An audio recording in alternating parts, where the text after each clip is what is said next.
Happy New Year, freeze dryers. I hope everyone had a great New Year's. I hope everyone had a great last year, but we're looking forward into 2023 and hoping everyone has a great 2023 as well. And if you're like us, you had a lot of delicious food, one of which being the traditional, what many people have, steak and lobster for New Year's. So today we're gonna take basically what you would have left over, if you have any leftovers, of lobster and steak. I'm gonna show you how to rehydrate it after it's been cooked as leftovers and then bring it back so it tastes just as good rehydrated as it did when it was freshly cooked. We're gonna do all that coming up.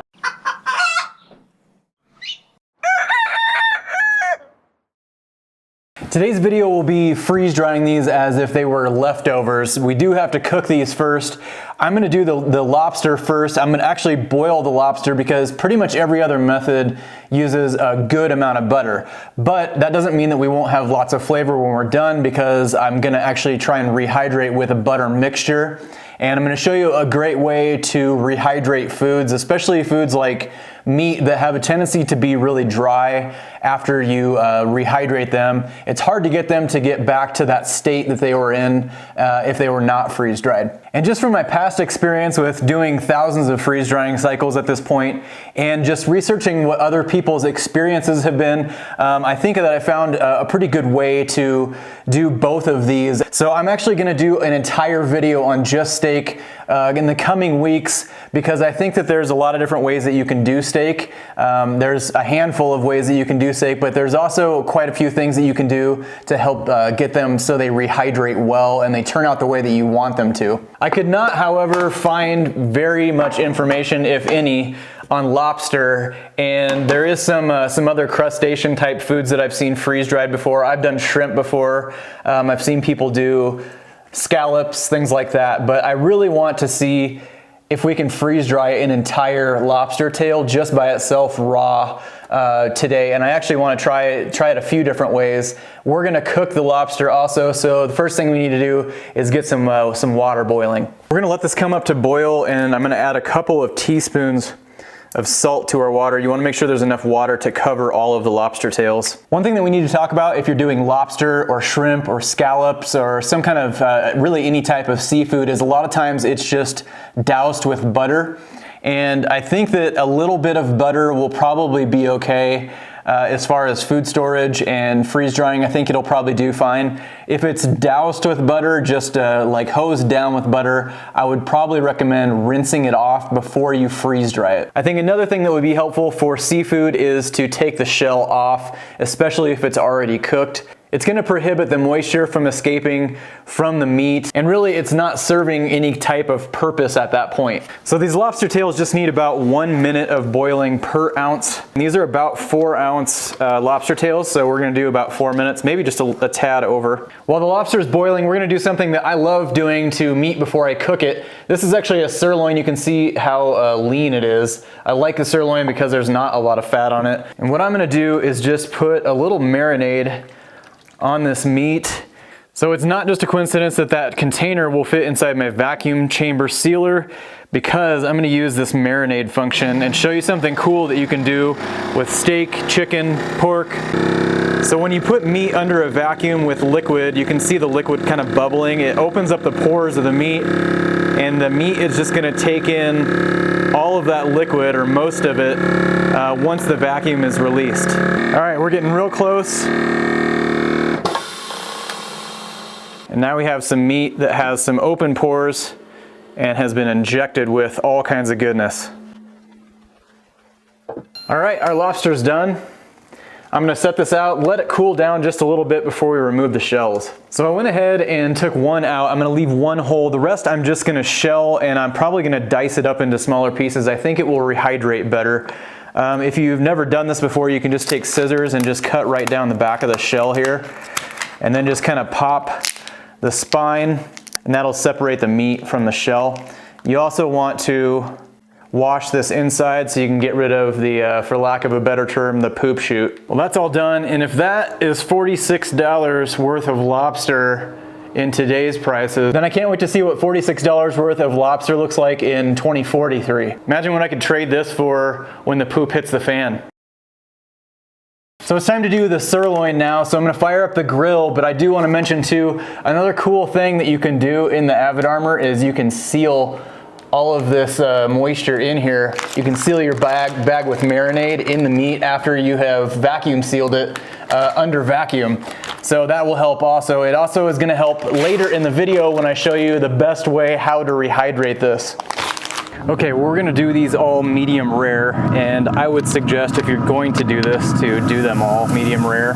That's gonna kill off any kind of bacteria or anything that you're not gonna want to consume from the meat. It makes the meat done enough that it's okay to freeze dry. And when you go to rehydrate, you can adjust, you know, accordingly however you want the meat to be cooked. But that brings up a whole new set of things I wanna talk about.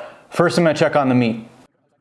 And these are done, and I'm gonna cover them, let them rest for about 5 to 10 minutes. And these are cooked medium rare, but that reminds me of something that I want to bring to everyone's attention.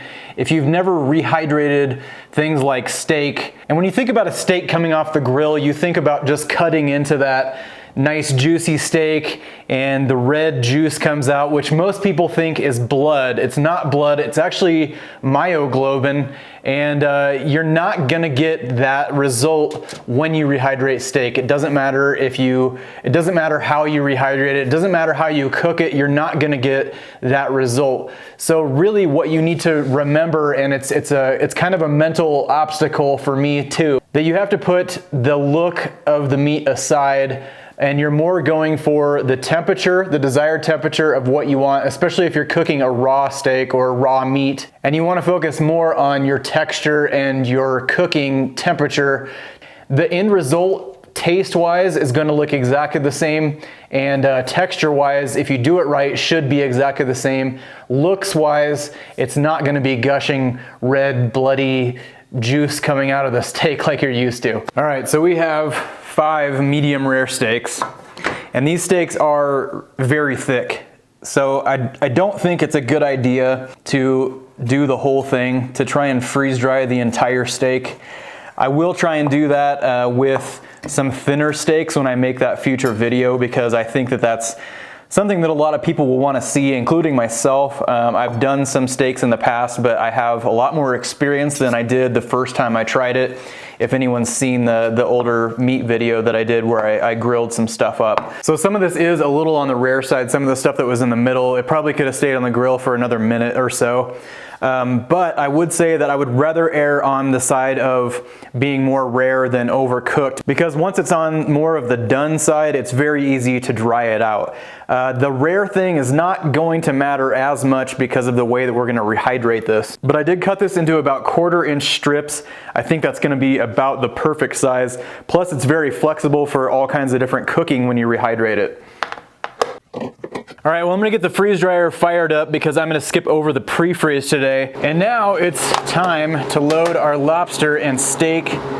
And it all looks delicious. It's hard not to eat it all before it goes into the freeze dryer.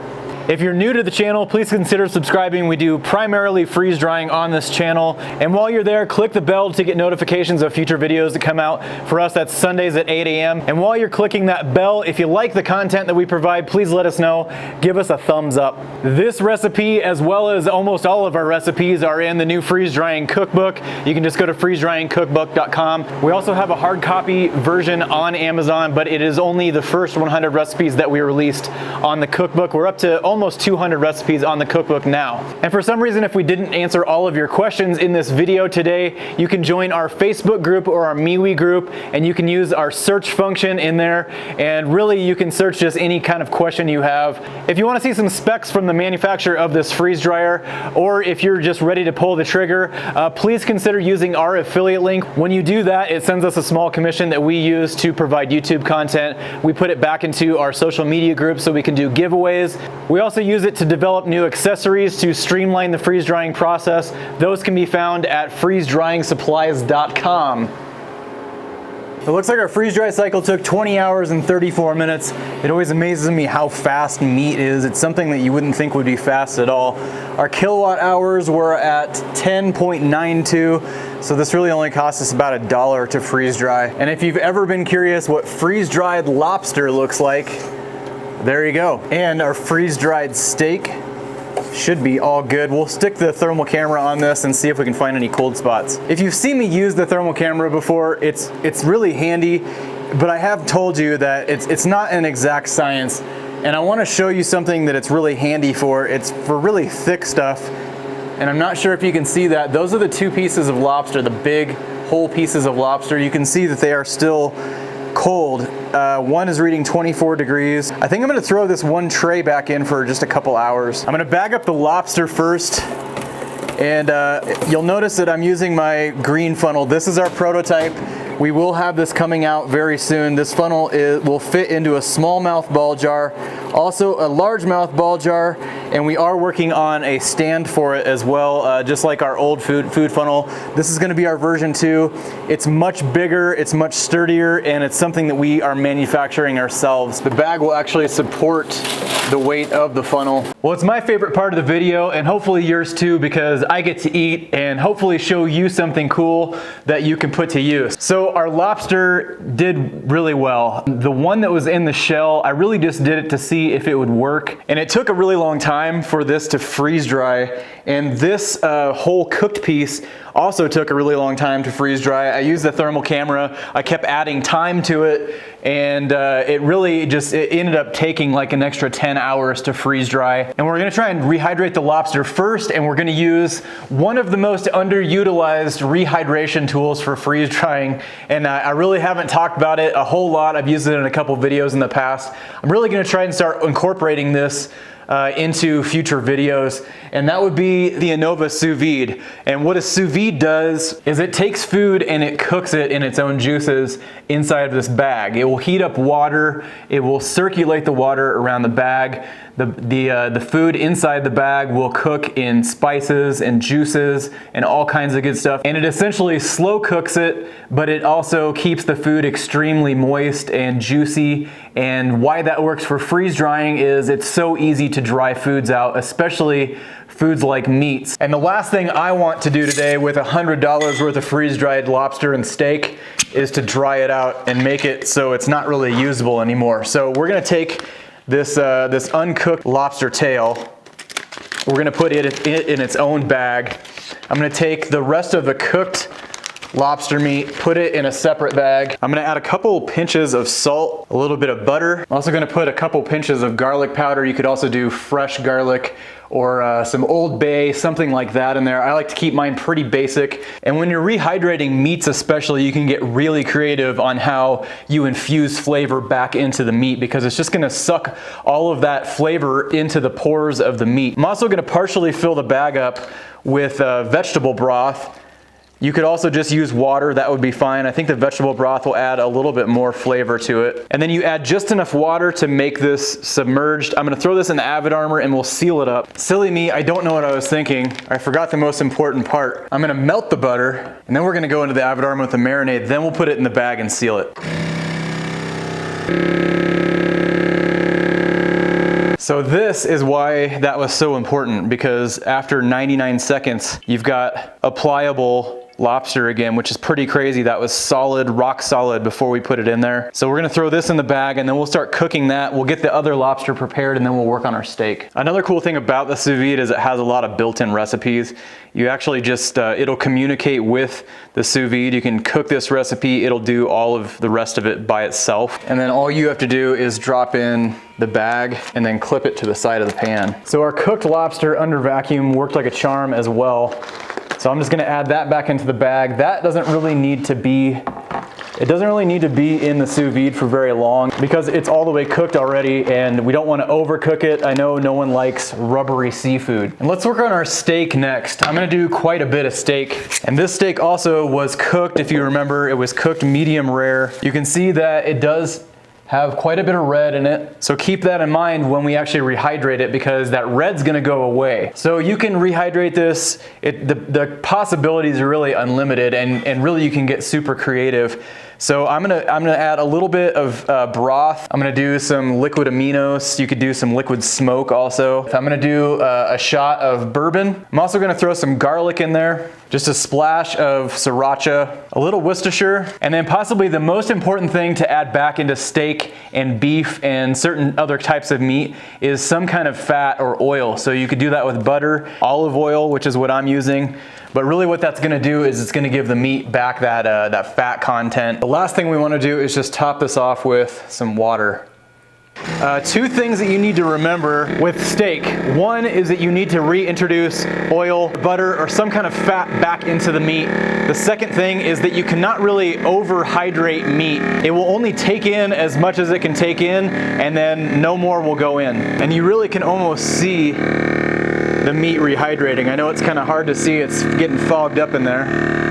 And now what you've got is tender, flexible meat. When this went in, it was not that way. We talked about you will not have a rare bloody steak. That doesn't mean it won't be juicy. This is nice and tender. And I'll touch on this a little bit more when I do an entire just steak video by itself. And this will only get better if you throw it in the sous vide, and it will cook in all those juices and stuff. But flavor wise, it's 100%, if not better than it was before, because I've added all this extra flavor into it. Okay, well, it's time to take out our cooked lobster and our beef, and hopefully I didn't leave it in too long. Really, all this needs is just a warm up, so I left it in for about 10 minutes. Let's take a peek at what this looks like. I drained the juices off.